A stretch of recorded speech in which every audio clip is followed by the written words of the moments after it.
Night Surf, from the short story collection Night Shift by Stephen King.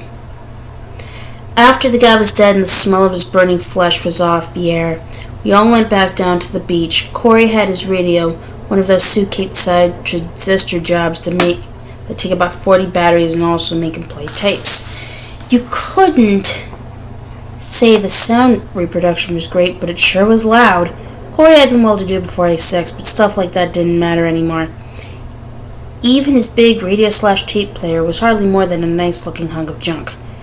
There were only 2 radio stations left in the air that we could get. One was WKDM in Portsmouth, some backwoods DJ who had gone nutty religious. He'd play a Perry Como record, say a prayer, bald, play a Johnny Ray record, read from Psalms, complete with each Selah, just like James Dean in East of Eden. Then ball some more. Happy time stuff like that.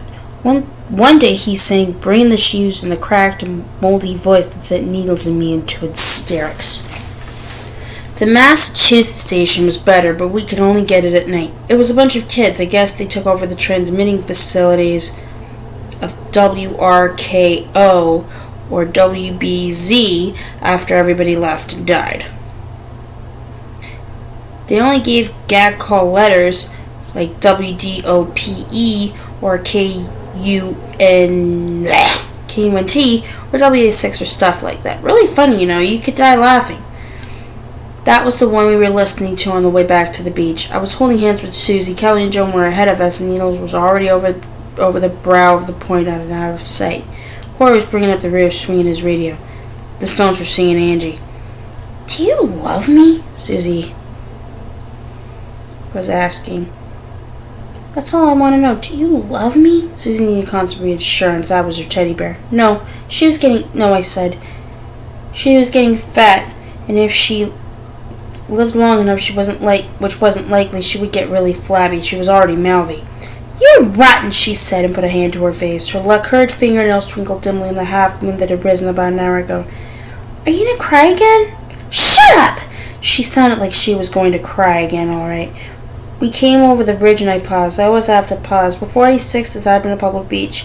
Tourists, picnickers, runny-nosed kids, and fat, baggy grandmothers with sunburned elbows. Candy wrappers and popsicle sticks in the sand. All the beautiful people necking on their beach blankets, intermingled stench of exhaust from the parking lot, seaweed, and copper tone oil. But now all the dirt and all the crap was gone. The ocean had eaten all of it as casually as you might eat a handful of Cracker Jacks. There were no people to come back and dirty it again, just us, and we weren't enough to make much mess. We loved the beach too, I guess. Hadn't we just offered it a kind of sacrifice? Even Susie, little bitch Susie with her fat ass and cranberry bell-bottoms. The white was sandy dune marked only by the high tide line, twisted skein of seaweed, kelp, and hunks of driftwood. The moonlight stitched inky crescent-shaped shadows and folds across everything. The deserted lifeguard tower stood white and skeletal some 50 yards from the bathhouse, pointing toward the sky like a finger bone. And the surf.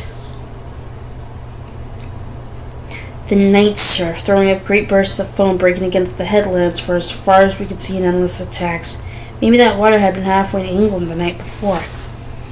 "Angie by the Stones," the cracked voice on Corey's radio said. "I'm sure you dug that one." A blast from the past that is golden gas straight from the graveyard, a platter that matters. "I'm Bobby. This was supposed to be Fred's night, but Fred got the flu. He's all swollen up." Susie giggled on with the first tear still on her eyelashes. I started toward the beach a little faster to keep her quiet. "Wait up!" Corey yelled. "Bernie! Hey, Bernie, wait up!" The guy on the radio was reading some dirty limericks, and the girl in the background asked him where did he put the beer. He said something back, but by that time we were on the beach.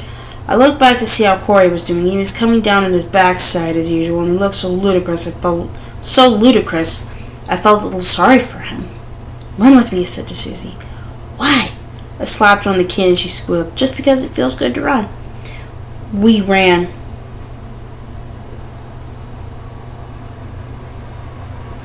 She fell behind, panting like a horse and calling for me to slow down, but I put her out of my head.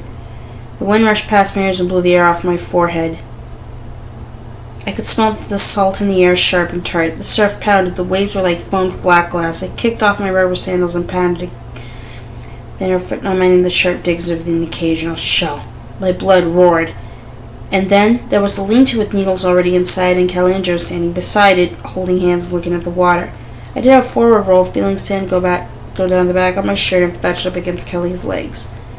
He fell on top of me and rubbed my face in the sand while Joe laughed. We got up and grinned at each other. Susie had given up running and was plodding toward us. Corey had almost caught up to her. Some fire, Kelly said. Do you think he came all the way from New York like you said? Joan asked. I don't know. I couldn't see that it mattered anyway. He had been behind the wheel of the big Lincoln when we found him, semi-conscious and raving. His head was bloated to the size of a football and his neck looked like a sausage. He had captain trips and not far to go either, so we took him up to the point that overlooks the beach and burned him. He said his name was Alvin Sackheim. He kept calling for his grandmother. He thought Susie was his grandmother. This struck her funny. God knows why. The strangest thing strikes Susie funny. It was Corey's idea to burn him off, but it started off as a joke. He had read all those books about witchcraft and black magic at college, and he kept leering at us in the dark beside Alvin Sackheim's Lincoln and telling us that if we made a sacrifice to the dark gods, maybe the spirits would keep protecting us against A6. Of course, none of us really believed the bullshit, but the talk got more and more serious. It was a new thing to do, and finally we went ahead and did it. We tied him to the observation gadget up there. You put a dime in it, and on a clear day you could see all the way to Portland Headlight. We tied him with our belts, and then we went running around for dry brush and hunks of driftwood like kids playing a new kind of hide and seek. All the time we were doing it, Alvin Sackheim just sort of leaned there and mumbled to his grandma. Susie's eyes got very bright and she was breathing fast. It was really turning her on. When we were down in the ravine on the other side of the outcrop, she leaned against me and kissed me. She was wearing too much lipstick and was like kissing a greasy plate. I pushed her away and that was when she started pouting. We went back up, all of us, and piled dead branches and twigs up to Alvin Sackheim's waist. Needles lit the pyre with his Zippo and it went up fast. At the end, just before his hair caught on fire, the guy began to scream. Got a cigarette, Bernie? There was a smell just like sweet Chinese pork. Got a cigarette, Bernie? Needles asked. There's about 50 curtains right behind you. He grinned and slapped a mosquito that was probing his arm. Don't want to move. I gave him a smoke and sat down. Susie and I met Needles in Portland. He was sitting on the curb in front of the State Theater, playing lead belly tunes on a big old Gibson guitar he had looted someplace. The sound had echoed up and down Congress Street as if he were playing in a concert hall. Susie stopped in front of us, still out of breath. You're rotten, Booney. Come on, Sue. Turn the record over. That side stinks. Bastard, stupid, unfeeling son of a bitch. Creep, go away, I said, or I'll block your eyes, Susie. See if I don't. She started to cry again. She was really good at it. Corey came up and tried to put an arm around her. She elbowed him in the crotch and he spit in her face. I'll kill you! She came at him screaming and weeping, making propellers with her hands. Corey backed off, almost fell, then turned tail and ran. Susie followed behind him, hurling hysterical obscenities. Needles put his head back and laughed. The sound of Corey's radio came back to us faintly over the surf. Kelly and Joan wandered off. I could see them down by the edge of the water, walking with their arms around each other's waist. They looked like an ad in a travel agent's window. Fly to beautiful St. Lorca. It was all right. They had a good thing. Bernie? What? I sat and smoked and thought about Needles flipping back the top of his Zippo, spinning the wheel, making fire with flint and steel like a caveman. I've got it, Needles said. Yeah? I looked at him. You sure? Sure I am. My head aches, my stomach aches, hurts to piss. Maybe just Hong Kong flu. Susie had Hong Kong flu. She wanted a Bible. I laughed. That happened while we were still at the uni, about a week before they closed it down for good, a month before they started carrying bodies away in dump trucks and burying them in mass graves with payloaders. Look, he lit a match and held it under the angle of his jaw. I could see the first triangular smudges, the first swelling. It was A6, all right. Okay, I said. I don't feel so bad, he said. In my mind, I mean, you, though. You think about it a lot, I can tell. No, I don't. A bald-faced lie. Sure you do. Like that guy tonight? You're thinking about that, too. You probably did him a favor when you get right down to it. I don't think he even knew it was happening. He knew. He shrugged and turned on his side. It doesn't matter. We smoked and I watched the surf come in and go out. Needles had captain trips to made everything real all over again. It was late August already, and in a couple of weeks the fresh fall would be creeping in. Time to move inside someplace. Winter? Dead by Christmas, maybe all of us. In somebody's front room with Corey's expensive radio/tape player on top of a bookcase full of Reader's Digest condensed books, and the weak winter sun playing on the rugged and meaningless window pane patterns. The vision was clear enough to make me shudder. Nobody should think about winter in August. It's like a goose walking over your grave. Needles laughed. See, you did think of that. What could I say? It's gonna look for Susie. Maybe we're the last people on Earth, Bernie. Did you ever think of that? In the faint moonlight, he already looked half dead, with circles under his eyes and pallid, unmoving fingers like pencils. I walked down to the water and looked out across it. There was nothing to see but the restless moving humps of the waves topped by delicate curls of foam. The thunder of the breakers was tremendous down here, bigger than the world, like standing inside a thunderstorm. I closed my eyes and rocked on my bare feet. The sand was cold and damp and packed. And if we were the last people on Earth, so what? This would go on as long as there was a moon to pull the water. Susie and Corey were up the beach. Susie was riding him as if he were a bunking bronc, pounding his head into the running boil of the water. Corey was flailing and splashing. They were both soaked. I walked down and pushed her off with my foot. Corey splashed away on all fours, spluttering and woofing. I hate you! Susie screamed at me. Her mouth was a dark grinning crescent. It looked like the entrance to a fun house. When I was a kid, my mother used to take us kids to the Harrison State Park, and there was a fun house with a big conference in the front, and you walked in through the mouth. Come on, Susie. Up, Fido. I held up my hand. She took it doubtfully and stood up. There was damp sand clotted on her blouse and skin. You didn't have to push me, Bernie. Or you don't ever... Come on. She wasn't like a jukebox. You never had to put in a dime, and she never came unplugged. We walked up the beach toward the main concession. The man who ran the place had a small overhead apartment. There was a bed. She didn't really deserve a bed, but Needles was right about that. It didn't matter. No one was really scoring the game anymore. The stairs went up the side of the building, but I paused for just a minute to look in the broken window at the dusty wares inside that no one had cared enough about to loot. Sacks of sweatshirts, dancing beads, and a picture of a skyways printed on it. Glittering bracelets that would green the wrist on the second day. Bright junk earrings, beach balls, dirty greeting cards. Badly printed ceramic. Madonna's plastic vomit. So realistic. Try it on your wife. 4th of July sparkles for a 4th that never was. Beach towels with a voluptuous girl in a bikini standing amid the names of 100 famous resort areas, printed souvenirs of Anson Beach and Park, balloons, bathing suits. There was a snack bar up front with a big sign that says, "Try our clam bake special." I used to come to Anson Beach a lot when I was still in high school. That was 7 years before A6, and I was going with a girl named Maureen. She was a big girl. She had a pink checked bathing suit. I used to tell her it looked like a tablecloth. We had walked along the boardwalk in front of this place barefoot, the boards hot and sandy beneath our heels. We never tried the clam cake special. What are you looking at? Nothing, come on.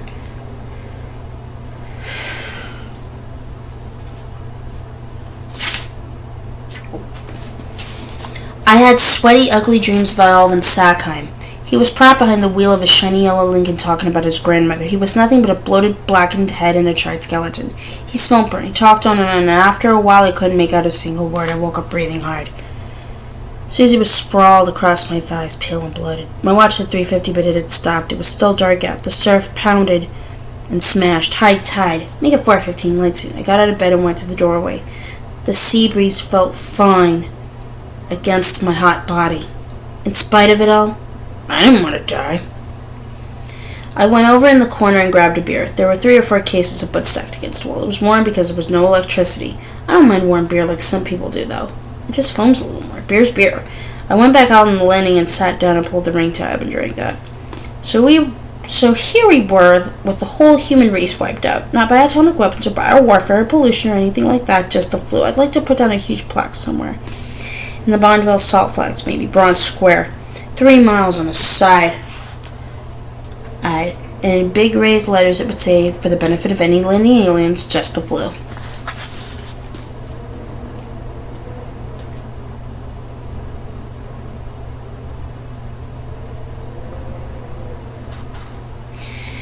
I tossed the beer can over the side. It landed with a hollow clink on the cement wall that went around the building. The lean-to was a dark triangle on the sand. I wondered if Needles was awake. I wondered if I would be. Bernie? She was standing in the doorway wearing one of my shirts. I hate that. She sweats like a pig. You don't like me much anymore, do you? I didn't say anything. There were times when I could still feel sorry for everything. She didn't deserve me any more than I deserved her. Can I sit down with you?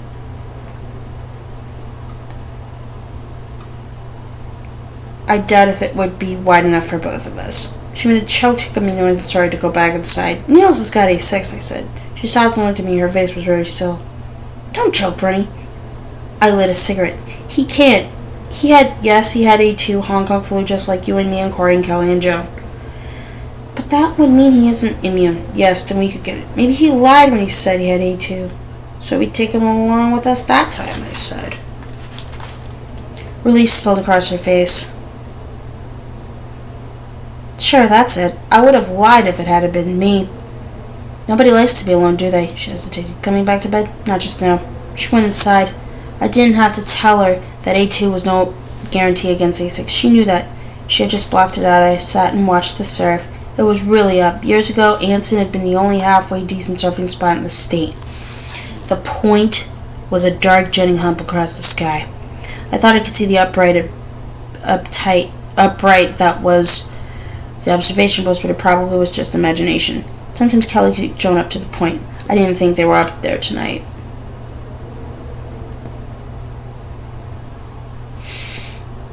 I put my face in my hands and clutched it, feeling the skin, its grit, and its texture. It was all narrowing so swiftly, and it was also me. There was no dignity in it. The surf coming in, limitless, clean and deep. We had come here in the summer, Maureen and I, the summer after high school, the summer before college, in reality an A6 command of Southeast Asian governing the world like a pole. July, we ate pizza and listened to our radio. I put oil on her back, she on mine. The air had been hot, the sand bright, the sun like a burning glass.